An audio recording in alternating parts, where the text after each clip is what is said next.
تو جی دیکھیں، بسم اللہ الرحمن الرحیم، باب مسل الخفین۔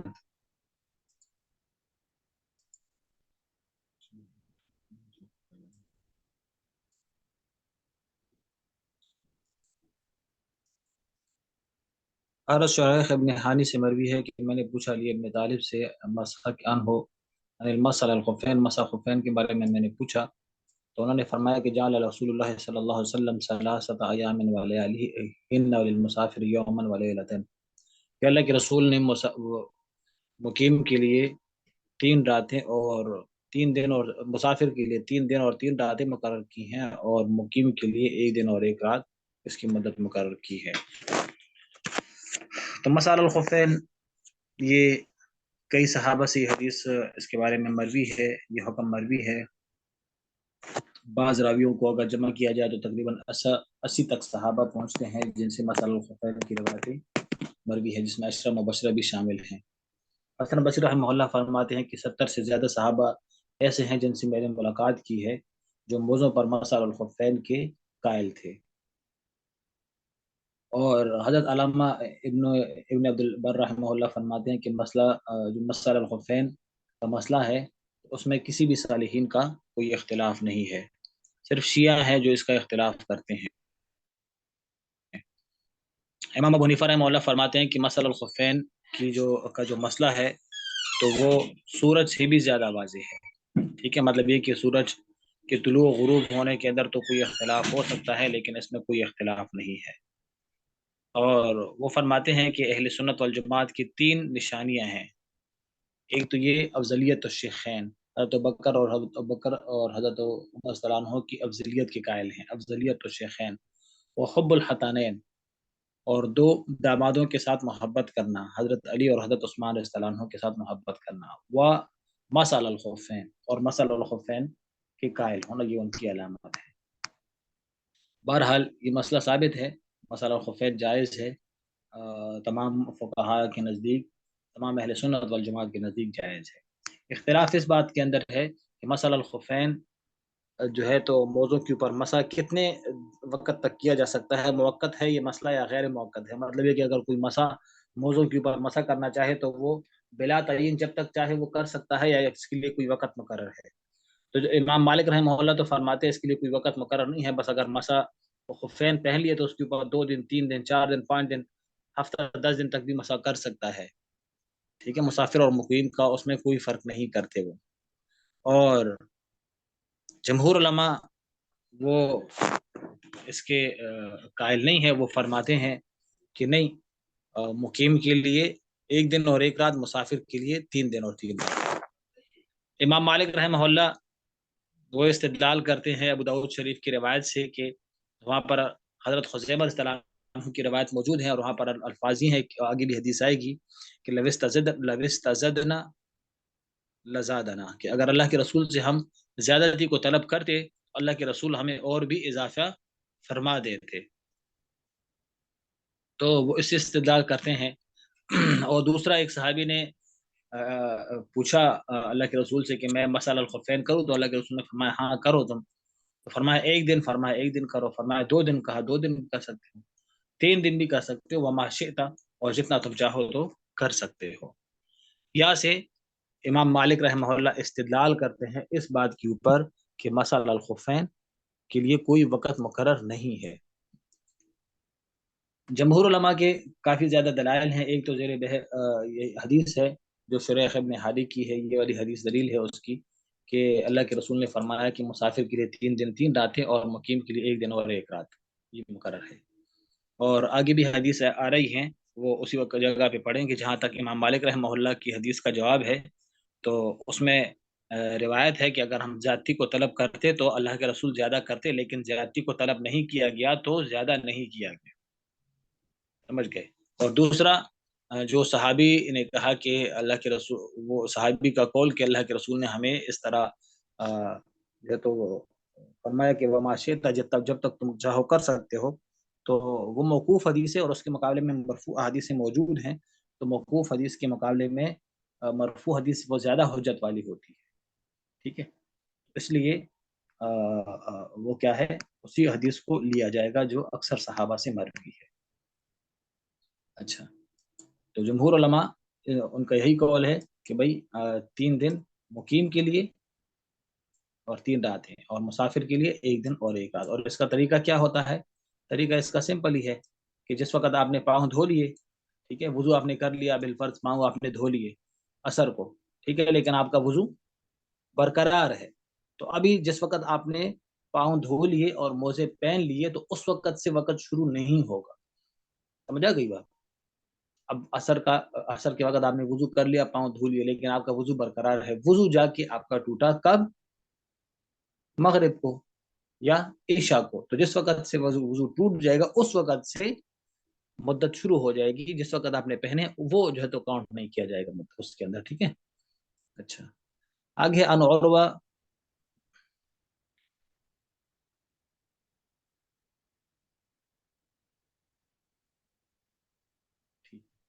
عن عروہ بن المغیرہ ابن شعبہ عن ابیہ، اپنے والد سے نقل کرتے ہیں کہ انہ غزا مع رسول اللہ صلی اللہ علیہ وسلم غزوۃ تبوک، انہوں نے غزوہ تبوک میں اللہ کے رسول کے ساتھ شرکت کی، تو قال مغیرہ صلی اللہ عنہ فرماتے ہیں کہ فتبرز رسول اللہ صلی اللہ علیہ وسلم قبل الغائط، تو اللہ کے رسول صلی اللہ علیہ وسلم وہ قضاء حاجت کی طرف تشریف لے گئے، تو فحملت معه اداوۃ، میں نے ان کے لیے ایک برتن، وضو کا برتن میں اس کے ساتھ لے گیا قبل الفجر، فجر کا وقت، فلما رجعت، تو جب میں واپس آیا، اخذت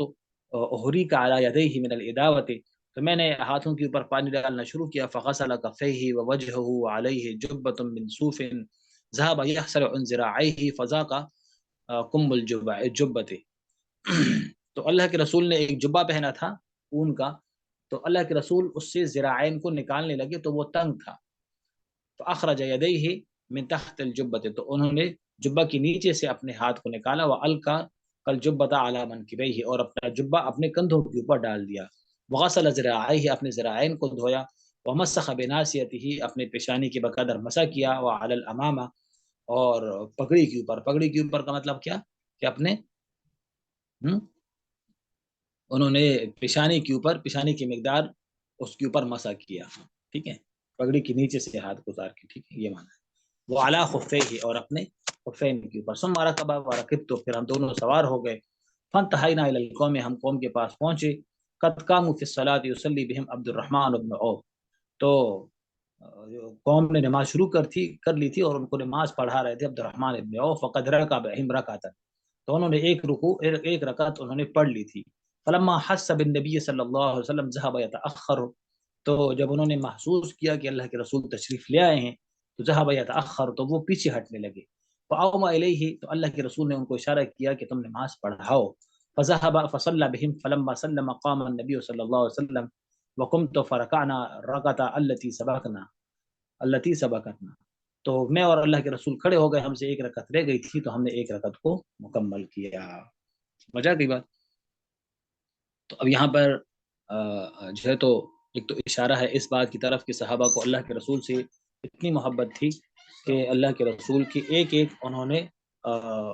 ایک ایک عضو، ایک ایک جو ہے تو حرکت کو نوٹ کیا کہ اللہ کے رسول کا جبہ جو ہے تو وہ اتنا تنگ تھا کہ اللہ کے رسول نکالنا ان کے لیے مشکل ہو گیا تھا، تو اللہ کے رسول نے اپنے کندھوں کے نیچے سے اس کو نکالا اور اللہ کے رسول نے پھر اپنے ہاتھ دھو لیے، ٹھیک ہے، مطلب اتنی باریک باریک باتوں کو نوٹ کرنے کا مقصد ہوتا ہے اللہ کے رسول کے ساتھ محبت کرنا اور ہر وقت اپنی نظریں اللہ کے رسول کے اوپر جمائے رکھنا، ٹھیک ہے،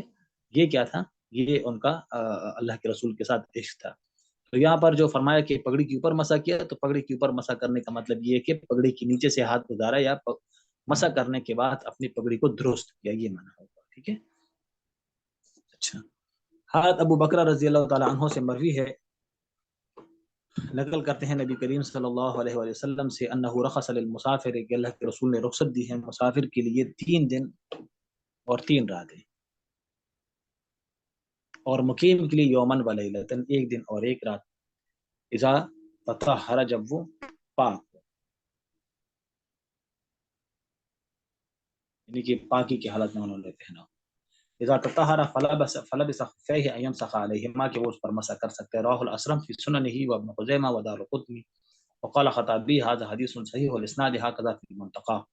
ٹھیک ہے، اس سے بھی احناف جمہور علماء اور استدلال کرتے ہیں کہ مسافر کے لیے 3 دن اور مقیم کے لیے 1 دن اور 1 رات، حضرت صفوان بن عسال سے مروی ہے کہ کان رسول اللہ صلی اللہ علیہ وسلم یامرنا اذا كنا سفرا، اللہ کے رسول نے ہمیں حکم دیا کہ جب ہم مسافر ہوں تو اللہ ننزع کہ ہم نہ اتارے خفافنا اپنے موزوں کو ثلاثت ایام و لیالیہا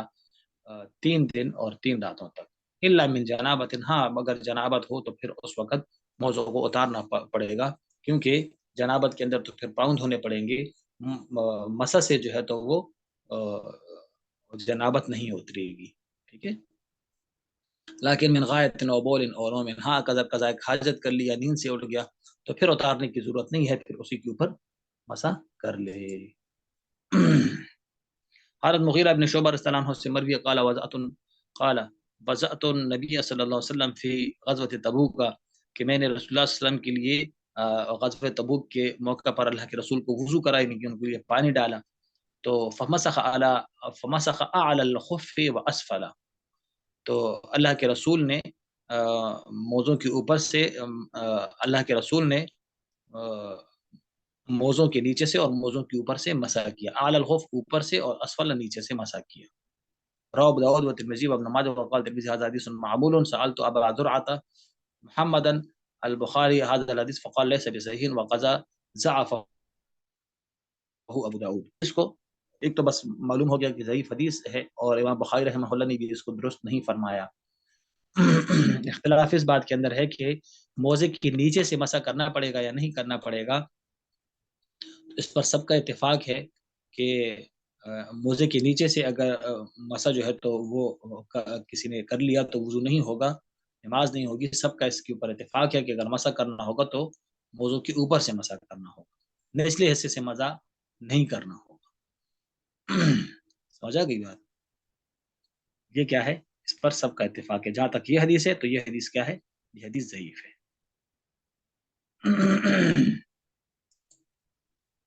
وعنہ، اور حضرت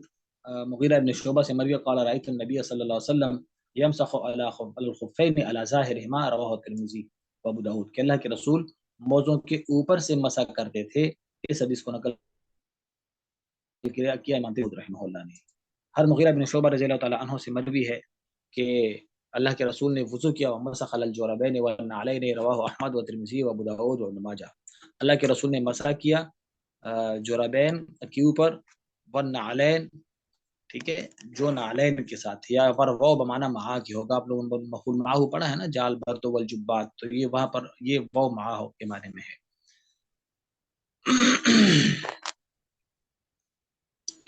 تو جوربین کی 4 قسمیں ہیں، جوربین کی 4 قسمیں ہیں۔ ایک تو وہ جوربین ہوتی ہیں جو مجلدین ہوتی ہے، جس کے اوپر بھی چمڑا ہوتا ہے نیچے بھی چمڑا ہوتا ہے، اس کے اوپر تو تمام فقہا کے اتفاق ہے کہ مسح کر سکتے ہیں۔ ایک منعلین ہے، منعلین اس کو کہتے ہیں جس کے نیچے تلوا چمڑے کا ہوتا ہے، ٹھیک ہے، اوپر چمڑا نہیں ہوتا، اس پر بھی مسح کر سکتے ہیں، اس پر بھی اتفاق ہے۔ اور ایک جوربین جو رقیقین ہوتی ہے، رقیقین کا مطلب کہ ایک تو آدمی اس میں مسلسل چل بھی نہیں سکتا، اور دوسرا یہ کہ جس کے اوپر اگر پانی ڈالا جائے تو اس کے نیچے پانی چھنتا ہے، ایسے جوربین کے اوپر مسح جائز نہیں ہے۔